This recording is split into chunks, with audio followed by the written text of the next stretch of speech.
1.8 billion 8-ounce servings of Coca-Cola products sold every day.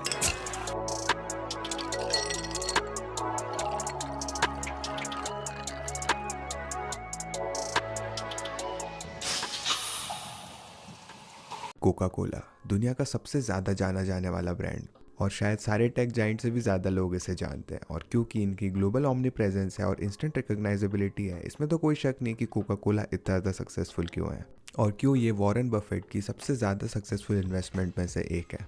मगर नई सदी की शुरुआत से कोका कोला इतना अच्छा नहीं कर रहा। फॉर एग्जांपल 2012 से 2020 के बीच कोका कोला का एनुअल रेवेन्यू 1/3 हो चुका है, $48 बिलियन से $33 बिलियन पर गिर के। और उसके बाद से उनका रेवेन्यू हालांकि $40 बिलियन तक रिकवर कर चुका है, मगर ये इतना इंप्रेसिव नहीं है क्योंकि अगर हम उनके मेन कॉम्पिटिटर पेप्सी को देखें तो ना कि पेप्सी की कभी कोका कोला की तरह डिक्लाइन हुई, मगर एक्चुअली उन्होंने अपने रेवेन्यू को बढ़ा लिया है $66 बिलियन से $83 बिलियन तक। और ये जो डिस्पेरेंसी है वो और भी ज़्यादा क्लियर हो जाती है जब हम कोका कोला के स्टॉक को देखते हैं। उनके .com पीक से कोका कोला का स्टॉक 52% ग्रो कर चुका है, जो कि सुनने में अच्छा लगता है जब तक हम इन्फ्लेशन को फैक्टर नहीं करते और बाकी के मार्केट से उसे कंपेयर नहीं करते।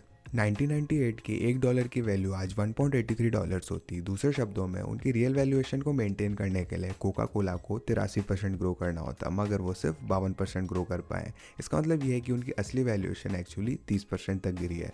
और इस चीज़ को और मेंशन करना चाहिए कि जो S&P 500 है वो 200% तक ग्रो किया है उसी सेम टाइम पीरियड के दौरान, जिसका मतलब ये है कि कोका कोला ओवरऑल मार्केट से काफ़ी बड़े मार्जिन के साथ पीछे रहा है। अब आप ये कह सकते हो कि बहुत ज़्यादा मार्केट की ग्रोथ जो है टेक स्टॉक की वजह से हुई और बैकग्राउंड कंपनी जैसे कोका कोला उनको इतनी ज़्यादा ग्रोथ नहीं मिली। और आई एम श्योर कई सारी बैकग्राउंड कंपनीज ऐसी होंगी जिन्होंने ग्रो नहीं कर पाए खुद को, मगर कोका कोला का मेन कॉम्पिटिटर पेप्सी हालांकि काफ़ी कमाल तरीके से ग्रो कर रहा है। और सेम टाइम पीरियड के दौरान पेप्सी 339% तक ग्रो कर चुका और पेप्सी ने कोका कोला को पिछले 20 सालों में पीछे नहीं छोड़ा है। उनके रिटर्न जो है पिछले 40 सालों में भी कोका कोला को सब्सटेंशियली पीछे छोड़ते हैं। और पिछले 40 सालों में कोका कोला 5700% तक बढ़ा है, वहीं पे पेप्सी 9000% तक बढ़ा है। पेप्सी एक्चुअली इतना ज़्यादा ग्रो कर चुका है कि वो ऑलमोस्ट ओवरटेक कर चुका है कोका कोला को in terms of market cap. और इस पॉइंट पे ऐसा लगता है कि पेप्सी ओवरटेक कर लेगा कोका कोला को और इससे कोई भी रोक नहीं पाएगा। तो किस तरह से कोका कोला राजा से मार्केट का अंडर परफॉर्मर बना और कैसे वो पेप्सी से कभी भी अपना ताज खो सकता है।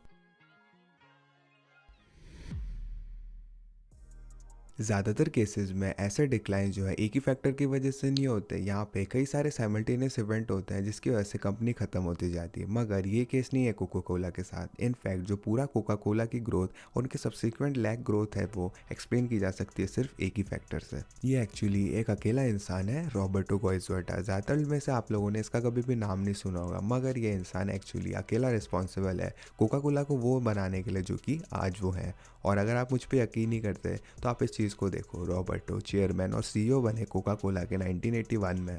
और उस समय कोका कोला ने मार्केट पीक को हिट कर लिया था क्योंकि 14 सालों से कंपनी जो है 1 इंच भी नहीं बढ़ी थी। और ये टेरिबल है जब आप कंसिडर करते हो रैम्पेंट इन्फ्लेशन को थ्रू आउट द 1970s। तो कंपनी के साथ ज़्यादा कुछ नहीं हो रहा था जब रॉबर्टो ने टुक ओवर किया, इसी तरह से ज़्यादा कुछ नहीं हुआ कंपनी के साथ जब रॉबर्टो ने कंपनी छोड़ी। तो रॉबर्टो मरते दम तक सीईओ रहे लेट 1997 तक। और जैसा कि हमने शुरुआत में डिस्कस किया था, इस तरह से कोका कोला का स्टॉक तब से परफॉर्म कर रहा है। मगर यहाँ पे एक जादू है, अगर हम जूम आउट करते हैं तो आप ये चीज़ देखोगे कि कोका कोला काफ़ी कमाल का परफॉर्म कर चुका था 1982 से 1998 के बीच में, जहाँ वो 7200% ग्रो कर चुका था। दूसरे शब्दों में वर्चुअली सारी कोका कोला की ग्रोथ पिछले 60 सालों में 1 साल तक रही जब रॉबर्टो ने टुक ओवर किया और 1 साल बाद तक रही जब तक उनकी मौत हुई। ये कोरिलेशन नहीं है, ये कॉजेशन है। तो आखिर रॉबर्टो ने एक्चुअली किया क्या? उन्होंने काफ़ी सारी चीज़ें करी थी, मगर सारे उनके एक्शन 3 मेन कैटेगरीज में लाए जा सकते हैं। इसमें शुरुआत है नोइंग द कंपनी से। क्या आपने कभी सोचा है कंपनीज अपने सोल को क्यों छोड़ देती है जब उनके फाउंडर्स और को फाउंडर्स कंपनी को छोड़ देते हैं?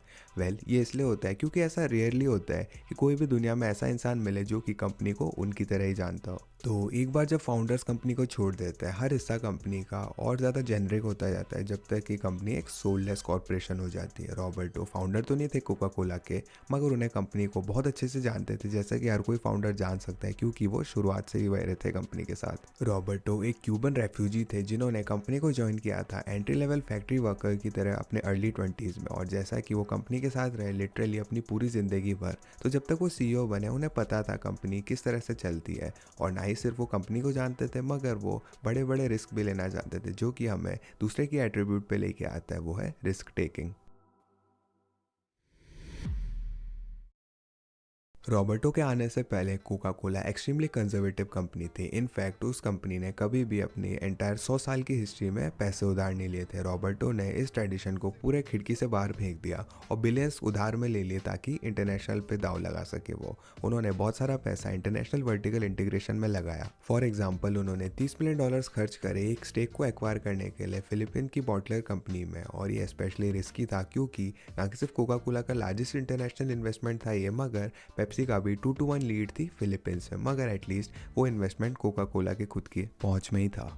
रॉबर्टो की ज़्यादातर इन्वेस्टमेंट्स का सोडा बनाने से कोई भी लेना देना नहीं था, और इसका बेस्ट एग्जांपल ये है कि उन्होंने जब कोलंबिया पिक्चर्स को एक्वायर किया था $692 मिलियन में, ना कि सिर्फ इसकी वजह से कोका कोला ने अपने प्रोडक्ट्स को हॉलीवुड में इंटीग्रेट किया था, मगर वो प्रॉफिट बना पाए थे कंपनी का जब उन्होंने कई सारे ब्लॉकबस्टर्स को रिलीज़ किया और कोलंबिया को सोनी को बेच दिया $3.4 बिलियन में। एक और बड़ा दाव था ईस्टर्न यूरोप में मूव करने का। जैसे ही बर्लिन की दीवार गिरी, ये एरिया टेरिबल था रेगुलेशन से, और इसकी करेंसी भी यूजलेस थी और इंफ्रास्ट्रक्चर भी काफ़ी ज़्यादा ख़राब था। मगर ये मूव एक्सट्रीमली कमाल का हुआ लॉन्ग टर्म मूव में, क्योंकि कोका कोला पेप्सी को आउटसेल कर चुका था यूरोप में अगले 3 सालों में।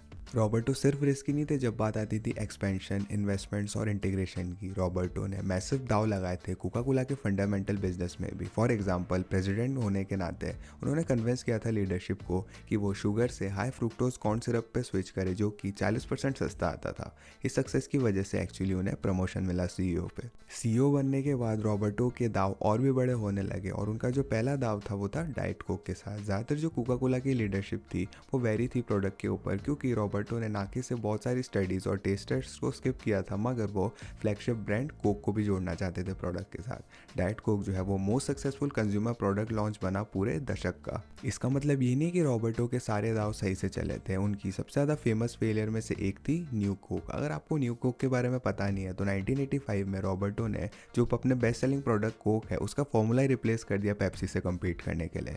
ये बहुत बड़ा फ्लॉप हुआ और रॉबर्टो जो है वो ओरिजिनल फार्मूला को 77 दिन में वापस लेकर आए। आयरॉनिकली ये कोका कोला के लिए और ज़्यादा अच्छा साबित हुआ, क्योंकि इसने ये दिखाया लोगों को कितना ज़्यादा वो केयर करते हैं ओरिजिनल कोक के लिए। और ये कंस्पिरेसीज भी है इसके आसपास कि जो न्यू कोक था वो जानबूझ के किया गया था ओरिजिनल ब्रांड को स्ट्रॉन्ग करने के लिए। और मुझे नहीं लगता कि ये कहानी में ज़्यादा कुछ सच है, मगर ये चीज़ दिखाता है कितने बड़े इनोवेटर थे रॉबर्ट एक्चुअली। उन्हें बड़ा दाव लगाना पसंद था, एक साथ अंदर जाना पसंद था, और जल्दी फेल हो जाते थे वो एक टेक सीईओ की तरह। और टेक सीईओज की बात करें तो स्टीव जॉब्स ने रिक्रूट किया पेप्सी के सीईओ जॉन स्कली को एप्पल में काम करने के लिए जब उन्होंने बोला है, और उन्होंने कहा कि क्या तुम शुगर वाटर बेचना चाहते हो अपनी पूरी ज़िंदगी भर, या फिर अब हमारे साथ आके पूरी दुनिया को बदलना चाहते हो। तो ना कि जॉन स्कली की तरह रॉबर्टो शुगर वाटर बेचते ही रहे और उससे दुनिया बदल दी। और जब उनकी मौत हुई वो दुनिया के पहले एम्प्लॉय बिलियनर बने, मगर कोका कोला उसके बाद से पहले की तरह कभी नहीं हो पाया।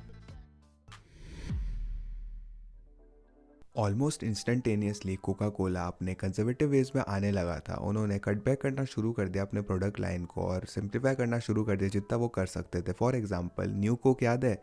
कुछ सालों बाद फेलियर के रॉबर्टो ने न्यू कोक को कोक 2 की तरह रीलॉन्च किया था, मगर रॉबर्टो की मौत के बाद कोका कोला ने कोक 2 को भी पूरी तरह से कैंसिल कर दिया। और मोर रिसेंटली कोका कोला ने अनाउंस किया कि वो वूपिंग 200 ब्रांड्स को कैंसिल करने वाला है। इसमें इंक्लूडेड है ब्रांड जैसे कि Tab, Coca Cola Life, Diet Coke, Fresca cherry और स्प्राइट लेमनेड। साथ ही कोका कोला वर्टिकली इंटीग्रेट कर रहा है कंपनी को रीफ्रेंचाइजिंग प्रोजेक्ट के तहत। In the late 2000s Coca Cola ने डिसाइड किया कि एक्चुअली अच्छा होगा अगर वो ओनरशिप को अपने बॉटलिंग प्लांट्स को लोकल पार्टनर्स को दे देंगे और वही टेक केयर करेंगे उनकी। यही मेन रीज़न है कोका कोला का नेट रेवेन्यू कम होता जा रहा है पिछले दशक से। आइडिया ये है कि वो कम नेट रेवेन्यू तो बनाएंगे मगर उनका प्रॉफिट मार्जिन बढ़ेगा। मगर उनके नेट मार्जिन को देखते हुए ऐसा ही लगता है कि ज़्यादा कुछ बदला है पिछले दशक से। ना कि सिर्फ कोका कोला ने अपने एग्जिस्टिंग लाइनअप को वर्टिकल इंटीग्रेशन के पीछे लिया है, मगर उन्होंने रिफ्यूज़ कर दिया है नए प्रोडक्ट्स लॉन्च करने में भी। एक बड़ी एक्विजिशन जो कि उन्होंने मिस कर दी वो थी गैटोरेड की। क्या आपको पता है गैटोरेड किसने खरीदा? ये ऑफ कोर्स पेप्सी ने खरीदा। कोका कोला जो है वो बेवरेजेस से बाहर भी एक्सपेंड नहीं करना चाहता और यही मेन रीज़न है कि पेप्सी उनको क्रश कर रहा है। और ना कि कोका कोला की तरह पेप्सी बेवरेजेस पे डिपेंडेंट नहीं है, वो ज़्यादातर एक खाने की कंपनी बन चुके हैं और वो सब कुछ ओन करते हैं, डोरिटोस, चीतोस और लेस से क्विकर ओट्स तक, ट्रॉपिकाना और स्टारबक्स कॉफ़ी भी। यस, जो स्टारबक्स की बॉटल्स आप देखते हो ग्रोसरी स्टोर्स में वो एक्चुअली पेप्सी बनाता है। हालांकि पेप्सी जो है वो खरीद रहा है, पार्टनर कर रहा है हर किसी के साथ ग्रोसरी स्टोर में। कोका कोला आइसोलेटेड है अपने क्लासिक बेवरेजेस पे। ये भी कोई दिक्कत की बात नहीं है। ऑफन टाइम से अच्छा होता है कि आप कंसंट्रेट करके फोकस करो अपने कोर बिजनेस को, बजाय कि हर एक चीज़ को सूरज के अंदर एक्सपेंड करना चाहिए। इनफैक्ट यही स्ट्रेटजी स्टीव जॉब्स ने भी अपनाई थी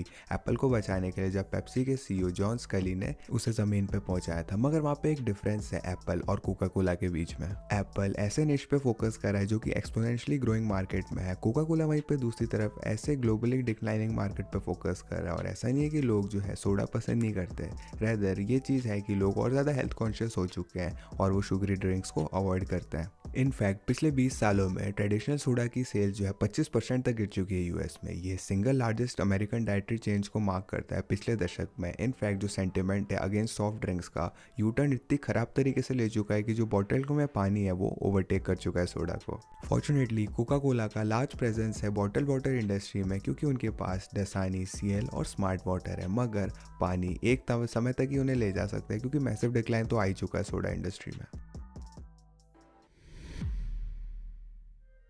आखिर में चाहे आप 10 साल के हो या 70 साल के, एक चीज़ तो हम सबको माननी पड़ेगी कि हम सब कोका कोला से जुड़े हुए हैं। हमारे पेरेंट्स और ग्रैंड पेरेंट्स जो है कोक और स्प्राइट को पीते हुए बड़े हुए, और हम भी, चाहे वो आप दुनिया के किसी भी कोने से हो। मगर वजह है कि कोका कोला की इंटरनेशनल पॉपुलैरिटी इतनी है, वो इतना ज़्यादा अच्छा नहीं कर रहा है कुछ समय से। और पहली झलक में तो ये थोड़ा कंफ्यूजिंग है, मगर आप जब क्लोजर लुक लोगे कोका कोला की हिस्ट्री में तो ये चीज़ सेंस बनाएगी। ज़्यादातर जो उनकी इंटरनेशनल ग्रोथ और डोमिनेंस है वो एक क्रेजी बिजनेसमैन रॉबर्टो गोइजवेटा की वजह से हुई है। वो लिटरली रिस्पॉन्सिबल है सारी कोका कोला की ग्रोथ के लिए पिछले 60 सालों की। और उनकी मौत के बाद हाउएवर कोका कोला वापस से अपने पुराने रास्तों में आ चुका है कंजर्वेटिव स्टैग्नेशन के। और क्योंकि ओवरऑल सोडा मार्केट खुद ही डाउन टर्न में चल रहा है, इसलिए कोका कोला भी चल रहा है। वो किसी भी तरह से बैंकरप्ट तो नहीं होने वाले, मगर ऐसा लगता है कि उनका पीक हमारे काफ़ी पीछे रह चुका है।